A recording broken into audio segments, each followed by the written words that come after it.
Imagine this. The human brain can process fear in just 13 milliseconds, even before it fully recognizes what it's afraid of. It's a startling fact, isn't it? This phenomenon is a testament to the power of fear, a primal response that's been wired into our brains since the dawn of humankind. Fear, in its most basic form, is a survival mechanism. It's a warning system, alerting us to potential danger and prompting us to take action. Now, let's delve a little deeper into the workings of our brain. In the realm of fear, the amygdala plays the leading role. This almond-shaped structure, nestled deep within our brain, acts as the alarm bell. It's the amygdala that triggers the instinctual fight or flight response, setting off a cascade of physical reactions from increased heart rate to rapid breathing. But the dance of fear doesn't stop there.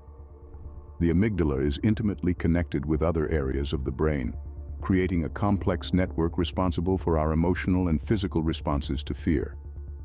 One such connection is with the hippocampus, the area responsible for memory processing. This link explains why certain fears can be so deeply ingrained, tied to past experiences or traumas. Another connection exists between the amygdala and the prefrontal cortex, the region of the brain responsible for decision-making and social behavior. This connection helps us decide how to respond to fear, whether we choose to confront it or run away. It's fascinating, isn't it? Fear is not just a fleeting emotion, but a rapid-fire sequence of neural connections. It's a survival mechanism honed over millions of years of evolution, a testament to the intricate design of the human brain. Fear is not just a feeling, but an intricate dance of rapid-fire neural connections. It's a primal response, a survival mechanism, and a complex neurological process all rolled into one. And as we peel back the layers of fear, we begin to understand its power, its purpose, and its paradoxes. Fear, it seems, is far more than meets the eye. Why then, if fear is such a primal survival response, are we drawn to horror and fear-inducing experiences? This question has puzzled psychologists and enthusiasts alike, leading to a number of theories that attempt to explain our peculiar attraction to horror. Let's delve into three of these theories: the catharsis theory, the curiosity theory, and the sensation-seeking theory. First up, the catharsis theory. This theory is rooted in the idea that watching horror allows us to purge our own fears and anxieties. Imagine you're watching a slasher film. As the tension escalates, your heart races, your palms sweat, and you're on the edge of your seat. And then, when the villain is finally defeated, you feel a sense of relief. According to the catharsis theory, this relief is not merely the end of suspense, but a purging of your own fears and anxieties, a psychological cleanse, if you will. Next, we have the curiosity theory. This theory suggests that our attraction to horror is driven by our innate curiosity and desire to understand the unknown. For instance, think about ghost stories. They often revolve around the mysteries of death and the afterlife, topics that are largely unknown and unexplored. By watching these tales unfold, we get to safely explore these mysteries from the comfort of our own homes. Finally, there's the sensation-seeking theory. This theory proposes that some people are just naturally drawn to experiences that stimulate their senses and provoke intense emotional reactions, like fear. Think about roller coasters. They're scary, but they're also thrilling, and that's exactly what sensation seekers are after. So, whether it's the psychological cleanse offered by the catharsis theory, the safe exploration of the unknown provided by the curiosity theory, or the thrill of intense emotional stimulation proposed by the sensation-seeking theory, there's no one-size-fits-all answer. It seems our attraction to horror is as complex as fear itself. First, let's delve deeper into the catharsis theory. A concept as old as Aristotle, the catharsis theory suggests that we humans use horror as a means, a conduit, if you will, to release pent-up emotions. It's not all that different from a pressure cooker, really. The heat builds up, the pressure mounts, and then, whoosh, the steam escapes, leaving us feeling rather light and relieved. But why horror, you might wonder? Well, our brains are wired for survival. Fear is a primal response that's been with us since the dawn of time. It's our brain's way of saying, hey, there's danger, let's get out of here. And while we might not be running from predators anymore, the fear response is still very much alive and kicking. It's just that the threats have changed, from physical dangers to emotional and psychological ones. Now here's where the catharsis theory comes into play. When we experience fear, our bodies release adrenaline. It's a heady mix of excitement and terror, a cocktail of emotions that leaves us feeling alive. But when the fear is over, we're left with a sense of relief, a calm after the storm. This is where horror steps in. It gives us a safe space to confront our fears, to feel the adrenaline rush, and then let it all go. It's a controlled environment where the threats aren't real, but the emotions are. We scream, we jump, we cover our eyes, but we know deep down that we're safe. So you see, horror is more than just jump scares and gory scenes. It's a form of emotional release, a way for us to confront our fears and let them go. It's a way to feel the rush of adrenaline, the thrill of the chase without any real danger. And when it's all over, when the credits roll and the lights come back on, we feel lighter, relieved. It's as if we've purged ourselves of our fears, if only for a little while. So, horror might just be our way of letting off steam. Next, we explore the curiosity theory. This intriguing perspective suggests that our attraction to horror is deeply rooted in our inherent curiosity and our incessant desire to understand the unknown. Picture this: your mind as an uncharted territory, an untouched canvas, thirsting for fresh experiences and knowledge. Now, imagine horror as the bold, unconventional artist, ready to paint strokes of chilling tales and spine-tingling narratives on this canvas. This is where the curiosity theory comes into play. It proposes that our fascination with horror is a manifestation of our innate curiosity about the unknown. We are naturally inclined to explore, to question, to probe into the shadows of the unexplored. Our minds are wired to seek answers, to unravel the mysteries, to decode the indecipherable. And what better way to quench this thirst for the unknown than to delve into the world of horror? Now, you might ask, but isn't horror supposed to invoke fear? How can curiosity override this fear response?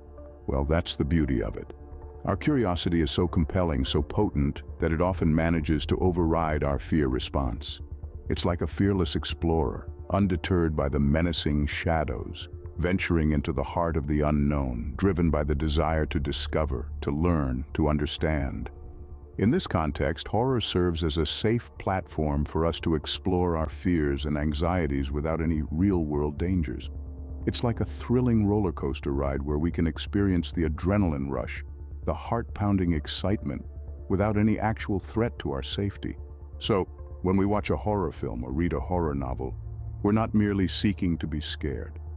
We're embarking on a daring exploration into the unknown, guided by our curiosity, fueled by our desire to understand the unexplainable. And it's this curiosity, this unquenchable thirst for the unknown, that draws us towards horror, making us willingly embrace the fear, the suspense, the thrill it offers. Horror, then, might be our curiosity's brave foray into the unknown. Finally, we take on the sensation-seeking theory. In the vast landscape of psychological theories, this one stands out as particularly intriguing. It posits that some individuals are just naturally drawn to horror, not in spite of the fear it induces, but because of it. These are the thrill seekers, the adrenaline junkies, the ones who live for the heart-pounding, pulse-racing moments that horror uniquely delivers. Sensation seekers, as they're known in psychology, have an insatiable appetite for intense experiences. They thrive on the edge of their seats, reveling in the uncertainty, the suspense, and most importantly, the fear. Picture this. You're watching a horror movie. The music is building, the tension is mounting, and you just know something is about to jump out at you. Your heart is racing, your palms are sweating, and you're on the edge of your seat. And then it happens. The monster, the ghost, the villain, whatever it is, it jumps out. And for a split second, your heart feels like it's going to explode out of your chest. That, my friends, is the adrenaline rush sensation seekers live for. But what makes someone a sensation seeker? Is it something you're born with, or can it be developed? Well, research suggests it's a bit of both. Some studies point to a genetic component, while others argue that environment and upbringing can also play a role. In essence, the sensation-seeking theory suggests that these individuals find fear enjoyable because of the intense physiological responses it triggers. It's the rush, the thrill of being scared, that they find appealing. Fear, in this context, is not something to be avoided, but rather something to be sought after and savored. So, whether you're a thrill seeker yourself, or you've ever wondered why some people seem to love being scared, the sensation-seeking theory offers a fascinating perspective. It's the idea that fear, in all its heart-stopping glory, can actually be a source of pleasure and excitement. For sensation seekers, horror is the ultimate adrenaline rush. Fear and fascination, two seemingly contradictory emotions, yet they coexist in our attraction to horror. It's a paradox, really, a strange dance between what terrifies us and what intrigues us. Let's delve into the mystery of this emotional duality. We're all familiar with fear, that primal emotion that sends shivers down our spine, makes our heart race and our palms sweat. It's an instinctive reaction designed to keep us safe, to warn us of potential danger. Yet, fear is not always our enemy. Sometimes it's the very thing that piques our interest. There's a thrilling edge to fear, a rush of adrenaline that stimulates our senses and quickens our pulse. It's this very discomfort that can also be exciting, the uncertainty that adds a layer of intrigue. It's like standing on the edge of a cliff, feeling the rush of danger, yet being enthralled by the breathtaking vista. This is where fear intertwines with fascination. Our fascination with horror, therefore, isn't as illogical as it may seem. It's an exploration of the unknown, a journey into the dark corners of our psyche. It's a way for us to confront our deepest fears in a controlled environment where the threat isn't real, but the emotions are. Think about it. When we watch a horror movie, we're not actually in danger. The monsters on the screen can't harm us, but the fear they instigate is real. It's this safe exploration of fear that makes horror so captivating. We're able to experience the thrill of fear without the actual risk. It's a testament to the complexity of human emotions, our ability to feel scared and intrigued at the same time. We're drawn to the very thing that repulses us, captivated by the very thing that scares us. It's a paradox, but a fascinating one at that. In the end, our love for horror might just be a testament to our complex emotional landscape. Let's now take a step back and look at the bigger picture. We've delved deep into the abyss of human psyche, exploring the primal nature of fear and the allure of horror. It's been a fascinating journey, and it's time to piece together the puzzle. Fear, as we've discovered, is deeply ingrained within us. It's primal, instinctive, a survival mechanism that's been with us since the dawn of humanity. Our ancestors relied on this instinct to survive in a world full of threats and dangers. Today, we may not be running from predators, but the fear mechanism still plays a pivotal role in our lives, alerting us to potential threats and guiding our decisions. Our attraction to horror, however, seems counterintuitive. Why would we willingly expose ourselves to situations that evoke fear, a response originally designed to keep us safe? The answer lies in the intricacies of human psychology and the theories we've explored. The catharsis theory suggests that we seek out horror as a means of emotional release. By experiencing fear in a controlled environment, such as while watching a horror movie, we can confront and purge our own fears. It's a form of emotional cleansing that can leave us feeling relieved and rejuvenated. The curiosity theory, on the other hand, proposes that our attraction to horror stems from our innate curiosity. Fear often arises from the unknown, and as creatures driven by curiosity, we're drawn to explore what frightens us. Horror gives us a safe platform to probe the unknown, satiating our curiosity while maintaining a safe distance from real danger.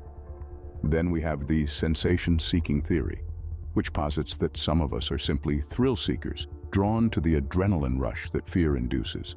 The heightened senses, the rapid heartbeat, the rush of adrenaline, it's a cocktail of sensations that can be incredibly exhilarating. These theories shed light on the paradox of fear and fascination. We're both repelled by fear and yet irresistibly drawn to it. It's a paradox that lies at the heart of our love for horror. Understanding this paradox in the psychology of fear helps us understand ourselves better. It reveals the complexities of human emotions and our unique ways of interacting with the world around us. The psychology of fear is not just about what scares us, but also about what fascinates us.